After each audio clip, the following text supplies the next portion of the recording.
25 లక్షల మంది ఉన్నప్పుడు మనకు కావాల్సింది 120 ఎంజీడీలు కావాలి. ఎంజీడీలు అంటే మిలియన్ గెలాన్స్. ఒక రోజుకి 120 కావాల్సింది పోయి ఇప్పుడు వదులుతున్నవి 45 ఎంజీడీలు మాత్రమే. మరి ఈ విధంగా ఉంటే నీటి ఎద్దడి ఎలా ఉంటుంది? మరి ప్రజలు నీటి కోసం ఎంత ఇబ్బంది పడుతున్నారో మీకు తెలుసా? మరి ఎంత దారుణం అంటే చంద్రబాబు నాయుడు గారు ఏలేశ్వరం నుంచి వచ్చే నీటిని 35 ఎంజీడీలను ఇప్పుడు కొత్తగా మెటల్ స్టీల్కి 35 ఎంజీడీలను దారి మళ్లిస్తున్నారు దొంగతనంగా.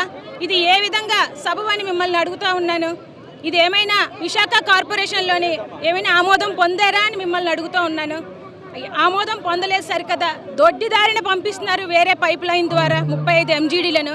మరి విశాఖపట్నంకి నీటి కరువు రాదా? ఈరోజు విశాఖకి రావాల్సిన నీటిని, అలాగే స్టీల్ ప్లాంట్కి వెళ్లాల్సిన నీటిని మీరు దొడ్డిదారిన ఇలా 35 ఎంజీడీలను దారి మళ్లించినట్లయితే మరి ఈరోజు ప్రజలు ఎంత కష్టపడుతున్నారో మీకు తెలుసా అని మిమ్మల్ని అడుగుతూ ఉన్నాను. ఆర్థిక రాజధాని చేస్తామంటున్నారు. ముందు నీటిని ప్రజలకు సంరక్షణగా అందించండి, తర్వాత మిగతా ఆలోచిద్దురు. కానీ మరి ఈరోజు వైజాగ్లో ఉన్న ఒక ఎమ్మెల్యే కానీ ఒక ఎంపీ కానీ ఇంత నీటి కోసం కొన్నాళ్ళుగా ప్రజలు ఇబ్బంది పడుతున్నారు.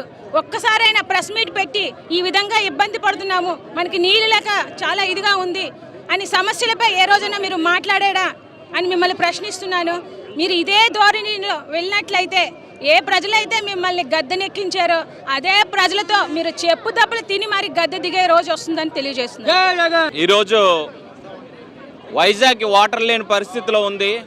దీనికి కారణం ఏంటంటే భూగర్భ జలాలు ఎండిపోతున్నాయి. అదే కాకుండా ఈరోజు మేఘాద్రిగట్టు కానీ, ఇటు తాటిపూడి కానీ, ఇటు ముడుసల్లో కానీ ప్రతి రిజర్వాయర్ కూడా లాస్ట్ అంటే ఎంత క్యూసెక్ నీరు ఉండాలో అంత లేకుండా ఈరోజు చాలా తగ్గిపోతుంది.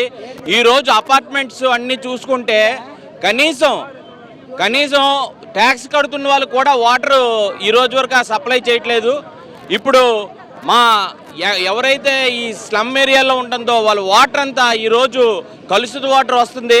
పైపులు ఎప్పటి నుంచో దాదాపు 30 years నుంచి వేసిన పైపులు ఈరోజు వరకు దాన్ని కొత్త పైపులుగా మార్చలేదు. ప్రతిదీ కూడా డ్రైనేజ్ వాటర్ కలుస్తుంది.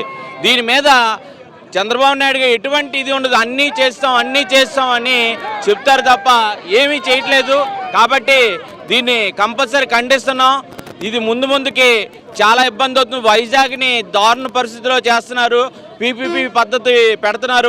ప్రతిదీని వాళ్ళే పెట్టి వాళ్ళకి వాటర్ సప్లై చేసి వాళ్ళ దగ్గరే మళ్ళీ వాళ్ళే అమౌంట్ కలెక్ట్ చేసుకున్నట్లు చేస్తున్నారు. ఈ పద్ధతి మంచిది కాదు. ఈ పద్ధతి మాత్రం మానుకోకపోతే ఇది స్టేట్ లెవెల్ ధర్నా అవుతుందని నేను తెలియజేసుకుంటున్నాను.